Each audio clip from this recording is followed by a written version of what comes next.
Good morning everyone. देखिए आज हम कुछ बहुत ही इम्पोर्टेंट टॉपिक डिस्कस करने जा रहे हैं। वैसे तो देखिए हर एक टॉपिक अपने आप में इम्पोर्टेंट होता है, बट फिर भी कुछ टॉपिक्स ऐसे होते हैं जो हमारी डेली लाइफ के साथ बहुत ज़्यादा लिंकअप होते हैं। तो जितने भी टॉपिक्स हमारी डेली लाइफ के साथ बहुत ज़्यादा लिंकअप होते हैं उनकी इम्पोर्टेंस हमारी लाइफ में बहुत ज़्यादा इंक्रीज़ हो जाती है। तो आज के जो टॉपिक हैं वो भी हमारी डेली लाइफ के साथ बहुत ज़्यादा लिंकअप हैं, इसलिए मैं इनको इम्पोर्टेंट टॉपिक्स बोल रहा हूँ।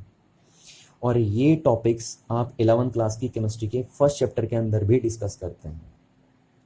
चलिए, तो जो दो टॉपिक आज हम डिस्कस करने वाले हैं उसमें पहला है accuracy and precision of an instrument and second है एरर्स इन मेजरमेंट। ठीक है। अच्छा, अब यहाँ पे देखिए मैंने जो और वर्ड यूज़ करा है वो काय के लिए किया है ना, इसको मैं बता रहा हूँ आपको। देखिए जब आप किसी भी फिजिकल क्वांटिटी का मेजरमेंट करते हैं तो उसके लिए आपको एक इंस्ट्रूमेंट की हेल्प चाहिए होती है। विदाउट इंस्ट्रूमेंट आप किसी भी फिजिकल क्वांटिटी का मेजरमेंट नहीं कर सकते हैं। तो इसलिए यहाँ पे आप accuracy and precision of an instrument बोल दीजिए या accuracy and precision of a measurement बोल दीजिए। दोनों बातें करेक्ट है ना, both the terminology are equally valid. चलिए, तो इन दोनों टॉपिक को डिस्कस करने से पहले मैं आपको कुछ बेसिक बातें बता दूँ। बेसिक बात क्या है कि measurement is the foundation of experimental science and technology. Experimental science means जैसे आपकी फिजिक्स हो गई, केमिस्ट्री हो गई, these are known as experimental science. और टेक्नोलॉजी मीन्स हो गया आपका इंजीनियरिंग साइंस। तो हमारी जितनी भी एक्सपेरिमेंटल साइंस है और इंजीनियरिंग साइंस है उसमें से अगर हम मेजरमेंट को रिमूव कर दें तो फिर एक्सपेरिमेंटल साइंस और इंजीनियरिंग साइंस का हमारी लाइफ में इम्पोर्टेंस ही खत्म हो जाएगा, है ना। तो कहीं ना कहीं जो मेजरमेंट है वो एक्सपेरिमेंटल साइंस और टेक्नोलॉजी में एक बहुत बड़ा रोल प्ले करता है। ठीक है। अच्छा, अब देखिए मैं आपको एक छोटा सा टास्क देता हूँ। देखिए ना, जैसे सपोज मैंने आपसे बोला कि मेरे इस फ़ोन की लेंथ का मेजरमेंट कीजिए। तो इस फ़ोन की लेंथ का मेजरमेंट करने के लिए आप एक इंस्ट्रूमेंट यूज़ करते हैं जिसको आप स्केल कॉल करते हैं, और इस इंस्ट्रूमेंट की हेल्प से हम इस फ़ोन की लेंथ का मेजरमेंट करेंगे। तो देखिए मैंने मेजरमेंट किया और मेजरमेंट करके आया हमारा 13.7 सेंटीमीटर। तो ये जो 13.7 सेंटीमीटर है इसको हम मीजर्ड वैल्यू बोलेंगे। कौन सी वैल्यू है ये? मीजर्ड वैल्यू है ना, क्योंकि इसको हमने मीजर किया है। तो ये एक्सपेरिमेंट की मीजर्ड वैल्यू बोली जाएगी। चलिए, तो क्या ये इस फ़ोन की ट्रू लेंथ है? नहीं, देखिए आप ट्रू लेंथ नहीं बता सकते। इस फ़ोन की ट्रू लेंथ सिर्फ मैन्युफैक्चरिंग कंपनी बताएगी। जिस कंपनी ने इसको मैन्युफैक्चर किया होगा सिर्फ वही कंपनी इसकी ट्रू लेंथ बता सकती है। तो देखिए जब हम फ़ोन खरीदते थे उसके साथ एक डिब्बा भी आता है और उस डिब्बे में क्लियरली लिखा रहता है कि इस फ़ोन की लेंथ कितनी है। जैसे यहाँ पे लिखा है देखिए 13.9 सेंटीमीटर। तो इस फ़ोन की जो एक्चुअल लेंथ है या जिसको हम ट्रू लेंथ भी बोलते हैं वो है 13.9 सेंटीमीटर, जो हमें कंपनी ने बताया है। तो इसलिए हम इसको बोलते रहे ट्रू वैल्यू। ठीक है। अच्छा, तो अब ये जो मीजर्ड वैल्यू और ट्रू वैल्यू का डिफरेंस है उसी को हम एरर कॉल करते हैं। तो ये जो एरर है हमारा वो क्या है? Difference between true value and measured value. Measured value, ये बात आप ध्यान रखें। ठीक है। तो जब भी आप कोई एक्सपेरिमेंट करते हैं तो वहाँ कुछ ना कुछ अनसर्टिनिटी देखने को मिलती है। जैसे देखिए यहाँ पे आपने एक्सपेरिमेंट किया तो आपको कितनी अनसर्टिनिटी देखने को मिली? 0.2 सेंटीमीटर की अनसर्टिनिटी देखने को मिली। तो किसी भी एक्सपेरिमेंट में जो अनसर्टिनिटी होती है या किसी भी मेजरमेंट में जो अनसर्टिनिटी होती है उसी को आप एरर कॉल करते हैं। ठीक है। और दूसरी बात ये ध्यान रखिए कि जब भी आप कोई एक्सपेरिमेंट करते हैं, कोई मेजरमेंट करते हैं, तो वो मेजरमेंट सिर्फ एक अप्रोक्सीमेट होता है। ठीक है, क्योंकि मेजरमेंट में एरर आएंगे। तो मेजरमेंट में एरर आने के कारण जो आप मेजरमेंट करते हैं उसको आप सिर्फ एक अप्रोक्सीमेट वैल्यू बोलते हैं। ठीक है ना, वो कोई ट्रू वैल्यू नहीं है। तो यहाँ पे वही बात हमने मेंशन करी है, the result of every measurement by a measuring instrument contains some uncertainty, and this uncertainty in measurement is called errors in the measurement. And thus we can say in every measurement is the approximate. Due to errors in the measurement. तो I hope आपको ये बात clear हो गई होगी। ठीक है।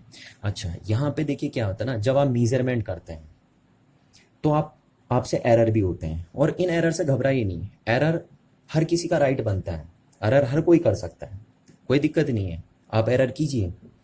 ठीक है, क्योंकि आपने एक थॉट्स भी सुना होगा कि any one who has never made error has never try anything new, है ना। तो ध्यान रखना इस बात का कि एरर आप कीजिए, पर आप ग्रॉस एरर कभी नहीं करेंगे। ठीक है, क्योंकि जब आप ग्रॉस एरर करते हैं तो इस ग्रॉस एरर को हम मिस्टेक बोलते हैं, और ग्रॉस एरर के लिए पनिशमेंट मिलती है। देखिए, जब एरर आप करते हैं तो एरर में तो माफ़ी मिल जाती है ना, पर जो ग्रॉस एरर होते हैं वो मिस्टेक बोली जाती है, और मिस्टेक के लिए तो फिर पनिशमेंट मिलती है। तो इसलिए ध्यान रखना कि आप जब भी मेजरमेंट करेंगे तो आप कभी भी ग्रॉस एरर नहीं करेंगे, यानी आप मिस्टेक नहीं करेंगे। पर एरर आप बिल्कुल कर सकते हैं, क्योंकि जब आप एरर करते हैं तभी आप कुछ नया सीखने की कोशिश करते हैं। बहुत सारे थॉट्स आपने सुने होंगे देखिए एरर्स के बारे में, कि errors are the facts of life, errors grow your brain and take the chance, make some error, that's how you grow. तो इस टाइप से आपको बातें समझ में आनी चाहिए कि एरर हमारी लाइफ का पार्ट है, पर उस एरर को हमें कभी भी ग्रॉस एरर नहीं होने देना है, क्योंकि अगर ग्रॉस एरर हो गया तो फिर हमें पनिशमेंट झेलनी पड़ेगी। ठीक है, चलिए। और बाकी आपको इतना तो पता चल ही गया कि जब भी आप कुछ मेजरमेंट की कोशिश करेंगे या मेजरमेंट करने की कोशिश करेंगे तो वहाँ एरर तो आएंगे ही आएंगे, है ना। पर ध्यान रखना कि उसको ग्रॉस एरर में कन्वर्ट नहीं होने देना है। चलिए, अब हम डिस्कस करते हैं जो हेडिंग हमने लिखी थी। तो हम पहला टॉपिक डिस्कस करते हैं। देखिए, accuracy and precision of a instrument या accuracy and precision of a measurement. ठीक है, इसको डिस्कस करते हैं। तो देखिए, इसको मैं आपको एग्जाम्पल से डील करवाता हूँ। देखिए, ठीक है, एग्जाम्पल से आप इजीली समझ जाएंगे कि एक्यूरेसी का मीनिंग क्या होता है और प्रिसीजन का मीनिंग क्या होता है। और ये दोनों टर्म्स किसके साथ लिंकअप रहते हैं? ये दोनों टर्म्स लिंकअप रहते हैं मेजरमेंट के साथ, ठीक है, या इंस्ट्रूमेंट के साथ, क्योंकि इंस्ट्रूमेंट की हेल्प से ही आप मेजरमेंट करेंगे। तो चलिए देखिए, समझते हैं। एग्जाम्पल देखिए यहाँ पे ना, इस एग्जाम्पल से आपको समझ में आ जाएंगी बातें। देखिए, मेरे सामने 4 बच्चे थे, 4 स्टूडेंट्स थे। 4 स्टूडेंट्स को मैंने टास्क दिया कि आपको इस फ़ोन की लेंथ कैलकुलेट करनी है, और आपको 4 चांस मिलेंगे, हर बच्चे को 4 चांस मिलेंगे इस फ़ोन की लेंथ को मीज़र करने के। तो करिए, है ना। तो देखिए, 4 बच्चे यहाँ पे मेजरमेंट कर रहे हैं। Measurement of student first, measurement second student का, थर्ड स्टूडेंट का मेजरमेंट और फोर्थ स्टूडेंट का मेजरमेंट, और सबको 4-4 चांस मिल रहे हैं इस फ़ोन के लेंथ को मीज़र करने के लिए। तो चलिए, अब क्या हुआ देखिए, पहले बच्चे ने जो मेजरमेंट किया इस फ़ोन की लेंथ का, तो उसने बताया कि इस फ़ोन की जो लेंथ है वो 13.9 सेंटीमीटर आई। दूसरी बार उसने जब किया तो उसने 13.9 बताई, तीसरी बार 13.8 बताई, और चौथी बार 13.9 बताई। ठीक, दूसरे बच्चे ने ये वैल्यूज़ बताई, तीसरे ने ये बताई, और चौथे बच्चे ने ये वैल्यूज़ बताई कि इतनी इतनी लेंथ आई। अच्छा, अब जरा आप पहले बच्चे के रिजल्ट देखिए, ये मीज़र्ड वैल्यूज़ हैं। हाँ, मीज़र्ड वैल्यूज़ हैं, और किसने मीज़र की हैं? स्टूडेंट नंबर फर्स्ट ने मीज़र करी है। तो देखिए, जो मीज़र्ड वैल्यू है वो ट्रू वैल्यू से मैच कर रहा है। जो ट्रू लेंथ है फ़ोन की वो 13.9 सेंटीमीटर है। अभी मैंने आपको बताया था कि इस फ़ोन की ट्रू लेंथ कितनी है, 13.9 सेंटीमीटर। तो यहाँ पे देखिए, इस मीज़रमेंट में जो मीज़र्ड वैल्यू है वो ट्रू वैल्यू के क्लोज है। तो जिस भी मीज़रमेंट में मीज़र्ड वैल्यू ट्रू वैल्यू के क्लोज होगी, उस मीज़रमेंट को हम बोल देंगे कि ये मीज़रमेंट एक्यूरेट मीज़रमेंट है, यानी इस मीज़रमेंट में एक्यूरेसी है। इसीलिए हम एक्यूरेसी की डेफिनेशन लिख रहे हैं। देखिए कि accuracy of a measurement is how close it is to the true value. ठीक है, कि मीज़र्ड वैल्यू ट्रू वैल्यू के जितना ज़्यादा क्लोज होंगी उतना ज़्यादा वो मीज़रमेंट एक्यूरेट बोला जाएगा। तो यहाँ पे देखिए, जितनी भी मीज़र्ड वैल्यूज़ हैं वो ट्रू वैल्यू के क्लोज हैं। इसको थोड़ा सा देखिए, इतना से कोई फ़र्क नहीं पड़ता। एक भी वैल्यू अगर क्या है, एक भी मीजर्ड वैल्यू अगर ट्रू वैल्यू के क्लोज है तो हम बोलेंगे इस बच्चे के मीजरमेंट में एक्यूरेसी है। ठीक है, तो यस एक्यूरेसी है यहाँ पे। ठीक है, अच्छा अब यहाँ पे देखिए, क्या यहाँ पे मीजर्ड वैल्यू ट्रू वैल्यू के क्लोज है? नहीं, देखिए कोई भी मीजर्ड वैल्यू ट्रू वैल्यू के क्लोज नहीं है, तो यहाँ पे एक्यूरेसी नहीं है। ठीक है, यहाँ पे देखिए, यहाँ पे देखिए ये मीजर्ड वैल्यू ट्रू वैल्यू के क्लोज है, देखिए बाकी को नहीं, एक भी अगर मैच कर गई तो ना, तो ये देखिए ये मीजर्ड वैल्यू ट्रू वैल्यू के क्लोज है, तो यहाँ पे भी एक्यूरेसी है, यानी थर्ड बच्चे के मीजरमेंट में भी एक्यूरेसी है। अच्छा, फोर्थ बच्चे के मीजरमेंट को देखिए, यहाँ पे मीजर्ड वैल्यू, कोई भी मीजर्ड वैल्यू ट्रू वैल्यू के क्लोज नहीं है, तो हम बोलेंगे इस बच्चे के मीजरमेंट में एक्यूरेसी नहीं है। ठीक है, तो पहले वाले स्टूडेंट और थर्ड वाले स्टूडेंट के मीजरमेंट में एक्यूरेसी है, जबकि सेकंड वाले बच्चे और फोर्थ वाले बच्चे के मीजरमेंट में एक्यूरेसी नहीं है, क्योंकि इन दोनों बच्चों की जो मीजर्ड वैल्यू है वो ट्रू वैल्यू के क्लोज नहीं है। और जब भी मीजर्ड वैल्यू ट्रू वैल्यू के क्लोज नहीं होंगी तो हम बोलेंगे उस मीजरमेंट में एक्यूरेसी नहीं है। ठीक है, ये कम एक्यूरेसी है।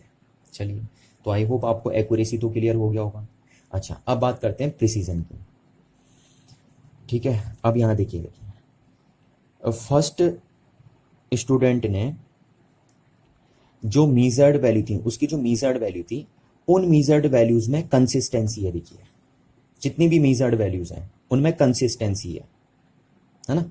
कंसिस्टेंसी का मतलब समझ रहे हैं ना, सारी मीजर्ड वैल्यू एक दूसरे के क्लोज हैं, देखिए बहुत सिमिलर है, देखिए लगभग लगभग। तो जब भी मीजर्ड वैल्यू किसी भी एक्सपेरिमेंट में जब मीजर्ड वैल्यूज में कंसिस्टेंसी होगी तो हम बोलेंगे वो मीजरमेंट बहुत ही प्रिसाइज मीजरमेंट है। तो यहाँ पे देखिए सारी मीजर्ड वैल्यूज जो भी हैं उनमें कंसिस्टेंसी है, वो एक दूसरे के क्लोज है मीजर्ड वैल्यूज, तो यानी इस बच्चे के एक्सपेरिमेंट में प्रिसीजन भी है। ठीक है, अच्छा अब दूसरा देखिए, यहाँ पे देखिए बच्चे ने जितनी भी वैल्यू मीजर्ड करी हैं, भले उनमें एक्यूरेसी नहीं है कोई बात नहीं है, पर जो मीजर्ड वैल्यूज हैं उनमें कंसिस्टेंसी है। देखिए, तो जब भी मीजर्ड वैल्यूज में कंसिस्टेंसी देखने को मिलेगी, यानी मीजर्ड वैल्यू एक दूसरे के क्लोज होंगी, तो हम बोल देंगे उस मीजरमेंट में प्रिसीजन है। यहाँ भी देखिए प्रिसीजन है इसमें। ठीक है, अब यहाँ देखिए स्टूडेंट नंबर थर्ड के मीजरमेंट्स को देखिए, तो ये मीजरमेंट देखिए क्या नहीं है, इनमें कंसिस्टेंसी नहीं है। देखिए ये जो मीजर्ड वैल्यूज हैं इनमें कंसिस्टेंसी नहीं है, ये एक दूसरे के क्लोज नहीं है। देखिए कोई 13.9 है, फिर एक 12.3 है, एक 10.3 है और एक 11.3 है, तो इन मीजर्ड वैल्यूज में कंसिस्टेंसी नहीं है, इसलिए इस बच्चे के जो मीजरमेंट है वो प्रिसाइज नहीं होगा। ठीक हो गया। अच्छा, अब फोर्थ स्टूडेंट को देखिए, तो जो फोर्थ स्टूडेंट है उसकी जो मीजर्ड वैल्यू है उनमें भी कंसिस्टेंसी नहीं है। देखिए है ना, कोई वैल्यू ये है, एक 12.3 है और दूसरी 9 पॉइंट है ना, तो बहुत ज़्यादा वेरिएशन देखने को मिल रहा है। देखिए, तो जब भी मीजर्ड वैल्यूज में कंसिस्टेंसी नहीं होगी, यानी मीजर्ड वैल्यू एक दूसरे के क्लोज नहीं होंगी, तो उस मीजरमेंट में प्रिसीजन नहीं होगा। ठीक है, तो प्रिसीजन सिर्फ इन दो बच्चों के मीजरमेंट में आया। तो पहले बच्चे का जो मीजरमेंट है वो एक्यूरेट भी है और प्रिसाइज भी है। दूसरे बच्चे का जो मीजरमेंट है वो एक्यूरेट नहीं है पर प्रिसाइज है। तीसरे बच्चे का जो मीजरमेंट है वो एक्यूरेट तो है बट प्रिसाइज नहीं है। और चौथे बच्चे का मीजरमेंट ना तो एक्यूरेट है ना प्रिसाइज है। तो सबसे बेस्ट मीजरमेंट जो किया है वो इस बच्चे ने किया है, क्योंकि हमें एक्यूरेसी और प्रिसीजन दोनों का ध्यान रखना पड़ता है। ठीक है, तो सबसे बेस्ट ये है।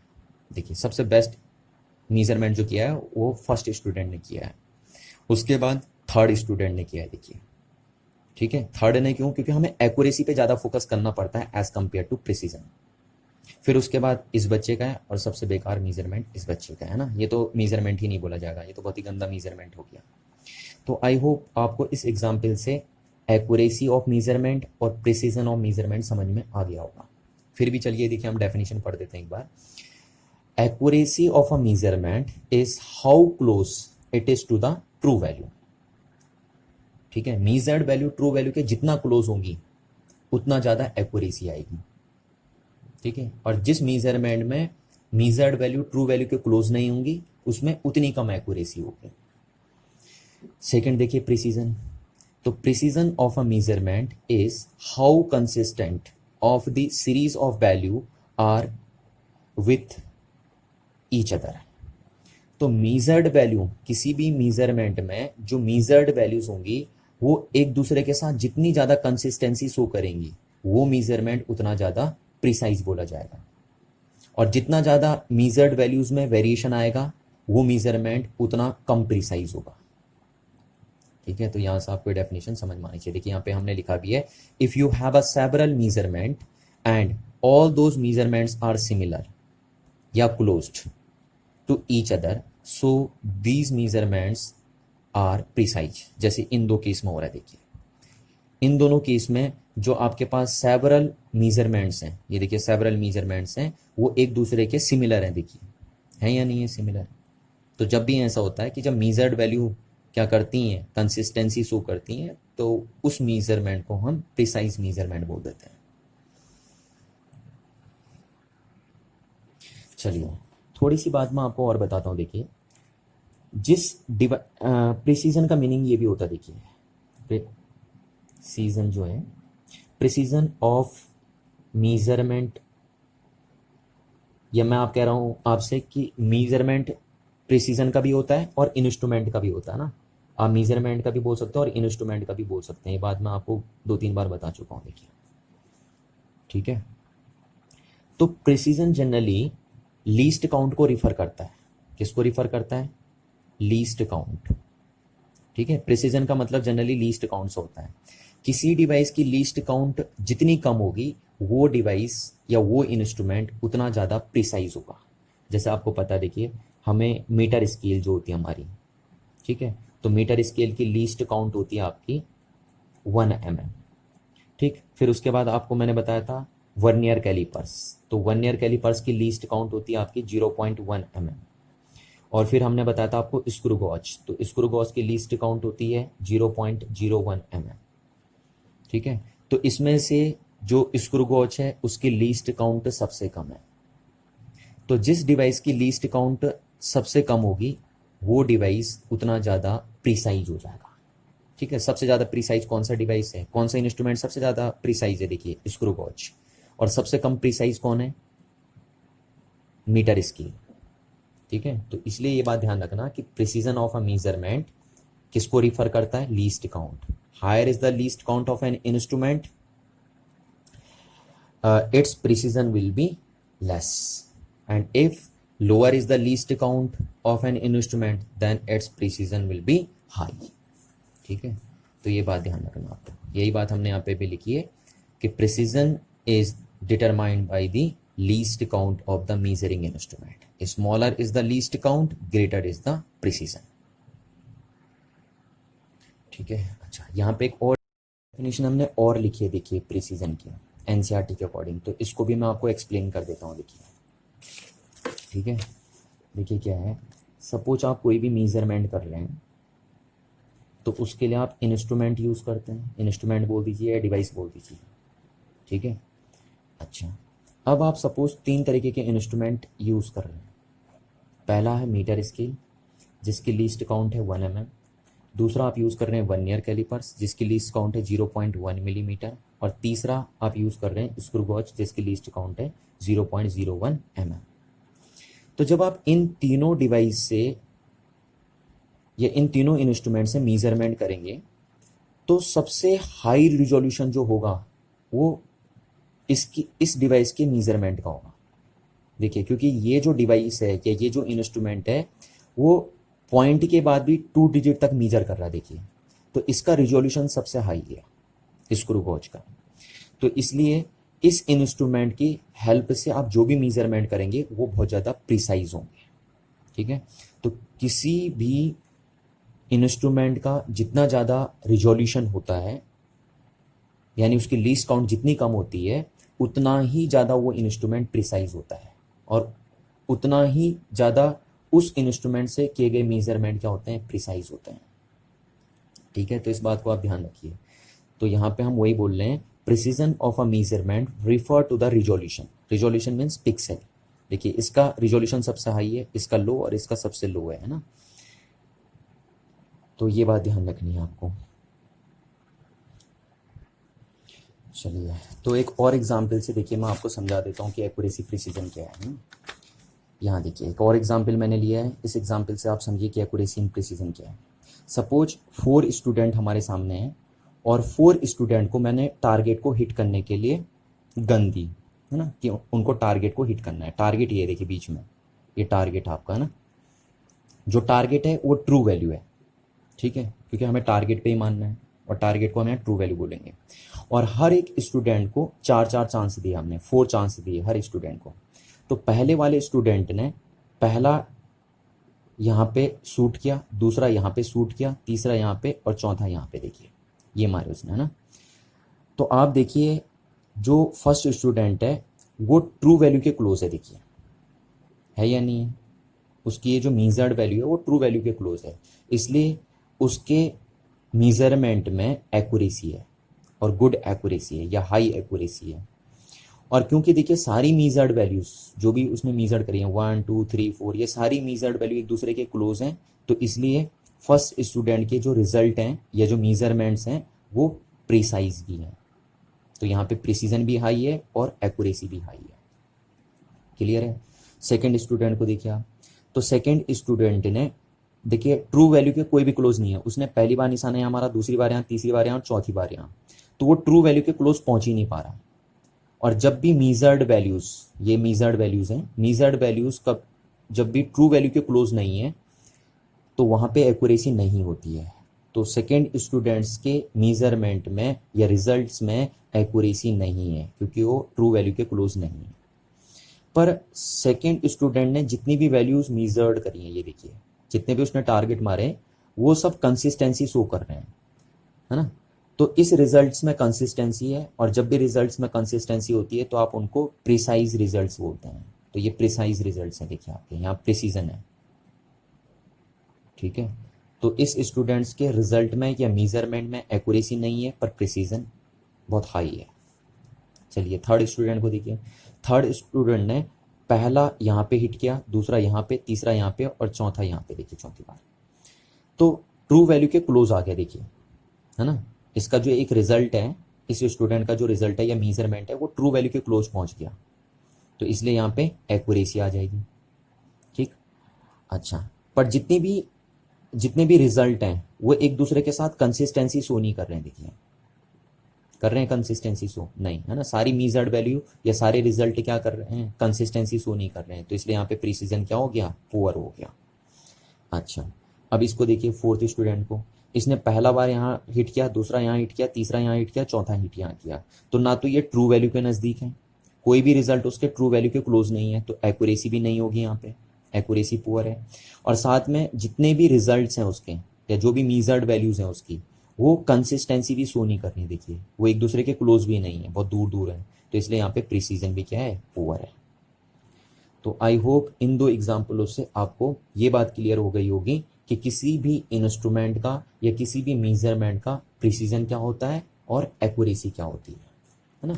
और प्रिसीजन का मेजर एक्यूरेसी से कोई लेना देना नहीं है। देखिए आप ऐसा कभी नहीं बोलेंगे कि ये रिजल्ट क्या है, प्रिसाइज हैं तो जरूरी है ये एक्यूरेट भी होंगे, पर जो रिजल्ट एक्यूरेट होते हैं वो मस्ट है प्रिसाइज भी होंगे। आप यहाँ से समझ सकते हैं, देखिए ये रिजल्ट एक्यूरेट थे ना सारे, तो ये ऑटोमेटिकली प्रिसाइज हो गए। पर जो रिजल्ट प्रिसाइज होते हैं जरूरी नहीं है वो एक्यूरेट हो। ये देखिए ये रिजल्ट प्रिसाइज है पर ये एक्यूरेट नहीं है। तो कहीं ना कहीं हम बोल सकते हैं कि एक्यूरेसी में प्रिसीजन छुपा होता है पर प्रिसीजन में एक्यूरेसी नहीं होती है, ठीक है। इस बात को आप दिमाग में बिठा के रखिए। देखिए अब हम डिस्कस कर लेते हैं हमारा नेक्स्ट टॉपिक, और हमारा नेक्स्ट टॉपिक है errors in measurement. Errors in measurement, ठीक है, ये भी काफ़ी ज़्यादा इंपॉर्टेंट टॉपिक है। यहाँ से देखिए, तो जो किसी भी मेजरमेंट्स में एरर होते हैं उनको हम ब्रॉडली 2 पार्ट्स में क्लासिफाइड करते हैं। फर्स्ट है हमारा सिस्टमैटिक एरर, सिस्टमैटिक एरर ना, सिस्टमैटिक एरर्स, और सेकेंड है हमारे random errors, random errors.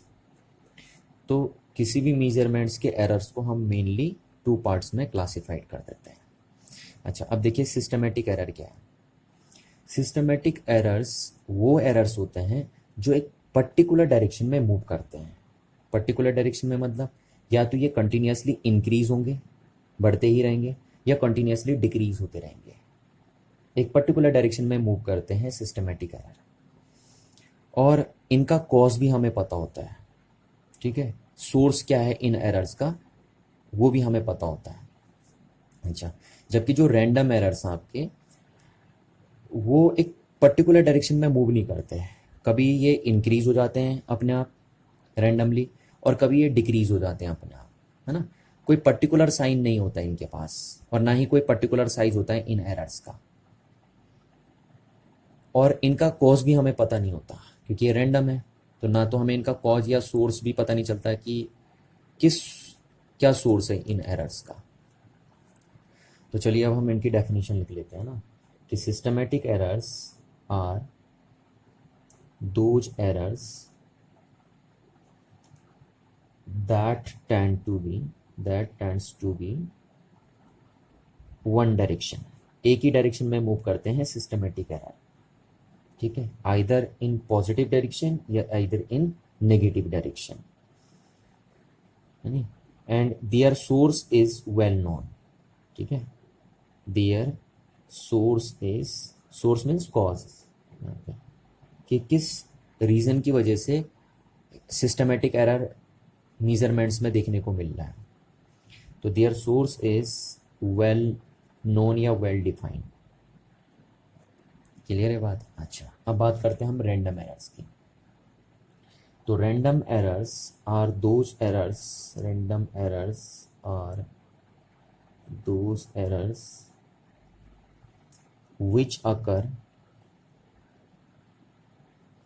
irregularly and hence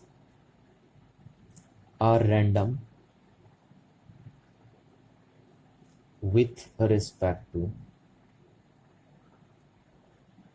sign and size. ठीक है, ना तो इनका साइज पता होता है, ना आपको इनका साइन पता होता है। साइज मतलब कि ये एरर्स कम हैं या ज़्यादा हैं, और साइन का मीनिंग है कि इनका कॉज हमें पता नहीं होता कि क्यों एक मेजरमेंट में रैंडम एरर्स आ रहे हैं, उनका कोई कॉज हमें नहीं पता होता, इनका सोर्स हमें पता नहीं होता।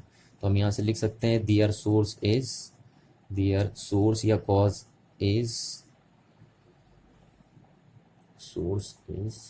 Not well defined.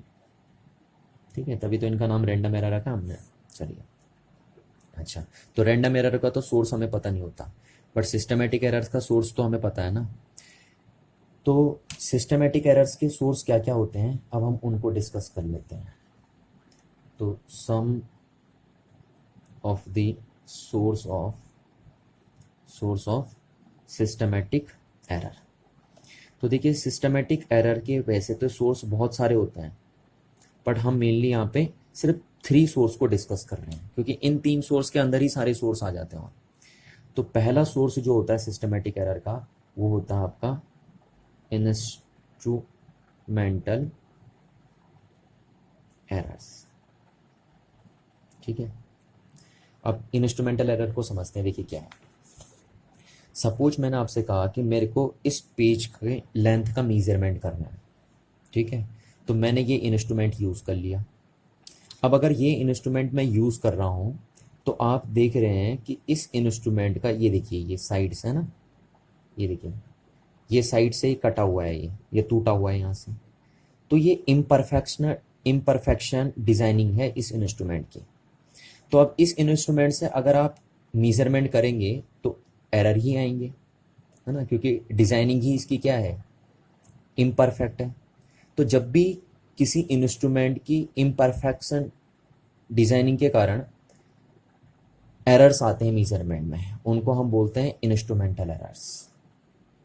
ठीक है, तो यहाँ पे हम लिख देते हैं instrumental errors that arise from the errors due to imperfect design of the measuring instrument। ठीक है, जब भी मेजरिंग इंस्ट्रूमेंट की डिजाइनिंग क्या हो, इम्परफेक्ट हो तो उससे जो एरर्स प्रोड्यूस होंगे उनको हम बोलेंगे इंस्ट्रूमेंटल एरर। ठीक है। अच्छा, ये एरर मोस्टली आपको जीरो एरर के फॉर्म में देखने को मिलता है। देखिए जैसे यहाँ से ना जीरो से देखिए टूटा हुआ है, ये जीरो जहाँ पे जीरो है ना उधर साइड से टूटा हुआ रहता है, देखिए ये। तो ज़्यादातर जो इंस्ट्रूमेंटल एरर आपको देखने को मिलता है वो जीरो एरर के फॉर्म में देखने को मिलता है। तो हम लिख सकते हैं zero error in the instrument, in the instrument. अच्छा, तो आई होप आपको इतनी बात समझ में आ गई होगी। ठीक है, तो ये पहला सोर्स है सिस्टमेटिक एरर का। चलिए अब दूसरे की बात करते हैं हम। ठीक है, ये तो पहला, दूसरा क्या है? देखिए दूसरा है हमारा इम्परफेक्शन इन एक्सपेरिमेंटल टेक्निक या प्रोसीजर।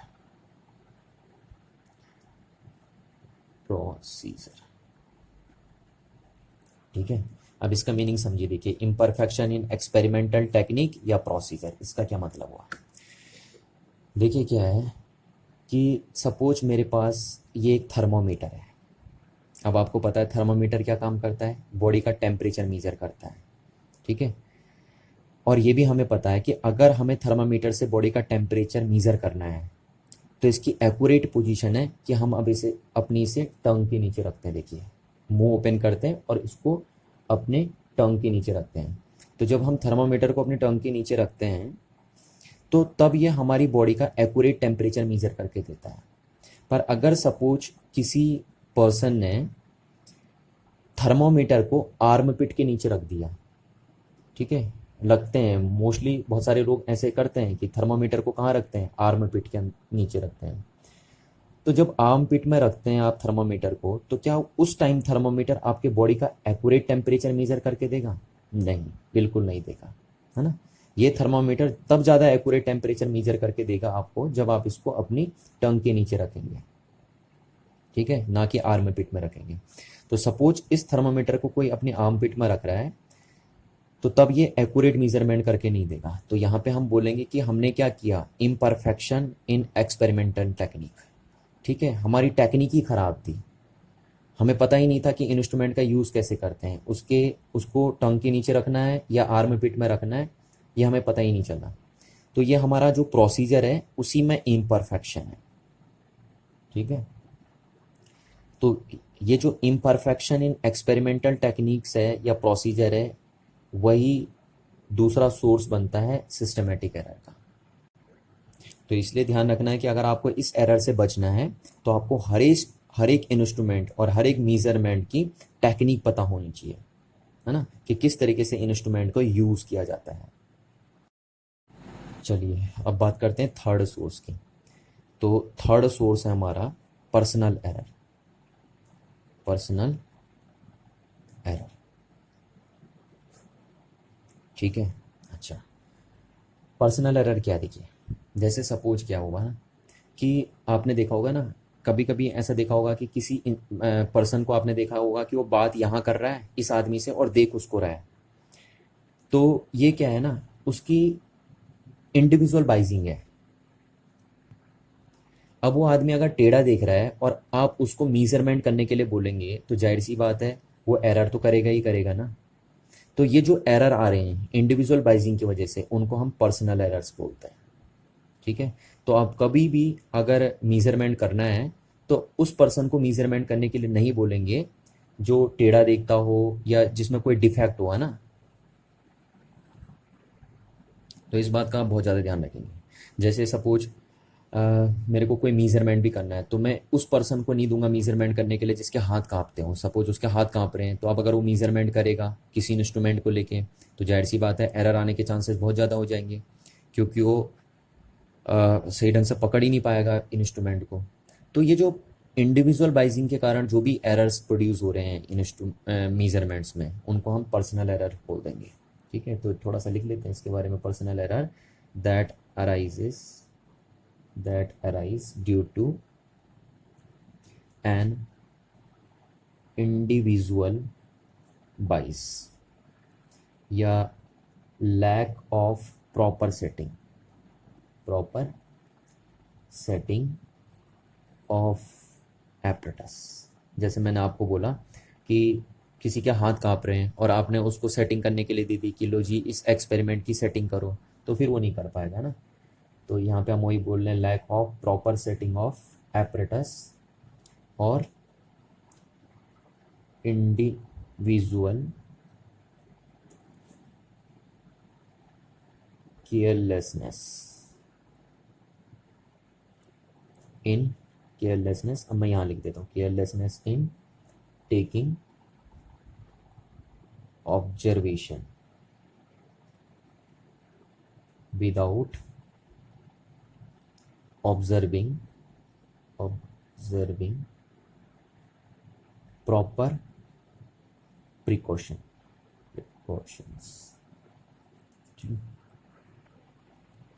तो इन तीनों बातों को आपको ध्यान रखना ना, कि इंस्ट्रूमेंटल एरर्स कैसे आते हैं, इम्परफेक्शन इन एक्सपेरिमेंटल टेक्निक क्या होती है, और पर्सनल एरर क्या होता है। चलिए, अच्छा, अगर आपको सिस्टमेटिक एरर्स को मिनिमाइज करना है, देखिए आप हमेशा एरर को मिनिमाइज करने की कोशिश करेंगे ना, ऐसा थोड़ी ना बढ़ाने की कोशिश करेंगे, नहीं तो ग्रॉस एरर बन जाएंगे और फिर ग्रॉस एरर मिस्टेक में कन्वर्ट हो जाते हैं और मिस्टेक के लिए तो पनिशमेंट मिलती है फिर। तो आप एरर्स को मिनिमाइज करने की कोशिश करेंगे। तो अगर आपको सिस्टमेटिक एरर्स को मिनिमाइज करना है तो आपको प्रॉपर इंस्ट्रूमेंट सेलेक्ट करना पड़ेगा, है ना, यानी एक ऐसा इंस्ट्रूमेंट सेलेक्ट करना पड़ेगा जिसकी डिजाइनिंग परफेक्ट हो। सेकेंड थिंग्स, आपका जो एक्सपेरिमेंटल टेक्निक है वो बढ़िया होनी चाहिए, यानी आप इम्प्रूव करेंगे अपनी एक्सपेरिमेंटल टेक्निक्स को। और थर्ड कि पर्सनल बाइजिंग का भी आप ध्यान रखेंगे, ठीक है। तो जितना ज़्यादा हो सके उन पर्सन्स को एक्सपेरिमेंट करने के लिए मत बोलिए जो किसी डिजीज से सफ़र कर रहे हो या फिर सपोज वो हैंडीकैप हो, है ना, उनको मत दीजिए एक्सपेरिमेंट करने के लिए,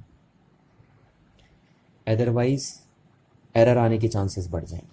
तो ये तीन बातें आपको ध्यान रखनी है कि अगर आपको सिस्टमेटिक एरर्स को रिमूव करना है तो आपके पास प्रॉपर इंस्ट्रूमेंट होना चाहिए, अच्छी एक्सपेरिमेंटल टेक्निक होनी चाहिए, और थर्ड आपको पर्सनल बाइजिंग का भी ध्यान रखना है।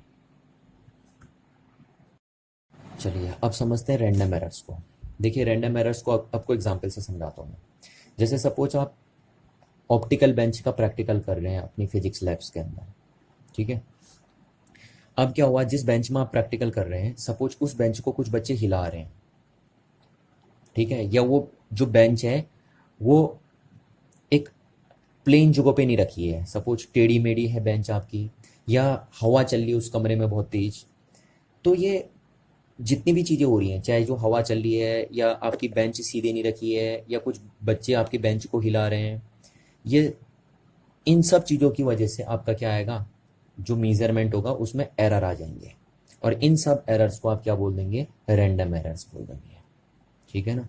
और समझिए, देखिए जैसे जैसे आप सपोज इलेक्ट्रिसिटी का कोई प्रैक्टिकल कर रहे हैं, ठीक है, अच्छा, पर आपके लैब में स्टेबलाइजर नहीं है और आपके स्कूल में जो इलेक्ट्रिसिटी आ रही है उसमें फ्लक्चुएशन हो रहा है, कभी वोल्टेज ज़्यादा आ रही है कभी कम आ रही है। तो अब जो वोल्टेज में फ्लक्चुएशन आ रहा है उसकी वजह से आपका जो मेजरमेंट है वो एक्यूरेट नहीं आएगा, आपके प्रैक्टिकल्स में एरर आना शुरू हो जाएंगे, ठीक है।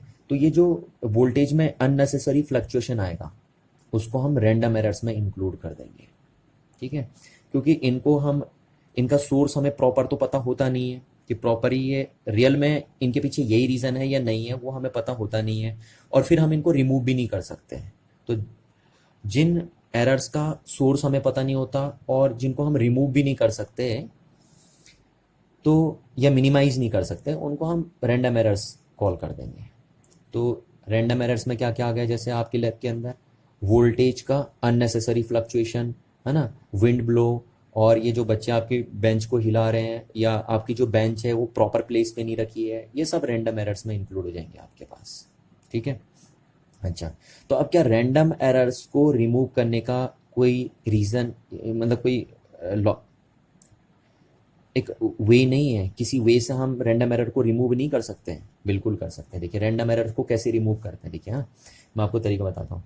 आप जब लैब में प्रैक्टिकल करने जाते हैं तो टीचर आपसे बोलता है कि इस एक्सपेरिमेंट में 5 रीडिंग निकालना, ऐसे बोलते हैं ना टीचर कि 5 रीडिंग कैलकुलेट करिए, ठीक है, और फिर उन 5 रीडिंग का एवरेज निकालिए, और जो एवरेज आएगा उसको आप ट्रू वैल्यू मान के चलिए, ऐसे बोलते हैं टीचर। तो ये टीचर आपसे क्यों बोल रहा है 5 टाइम्स आप एक्सपेरिमेंट करिए? टीचर 5 टाइम एक्सपेरिमेंट करने के लिए इसलिए बोल रहा है क्योंकि वो रैंडम एरर को रिमूव करना चाहता है। तो रैंडम एरर्स को रिमूव करने का वे है कि आप एक्सपेरिमेंट को सेवरल टाइम्स परफॉर्म करिए, फिर उसका एवरेज निकालिए, और जो एवरेज आएगा उसको ट्रू वैल्यू मान के चलिए, ठीक है। तो एवरेज के थ्रू हम रैंडम एरर्स को मिनिमाइज करने की कोशिश करते हैं, ठीक है। तो आई होप आपको इतनी बात समझ में आ गई होगी। चलिए बाकी बातें करेंगे नेक्स्ट क्लास। Thank you.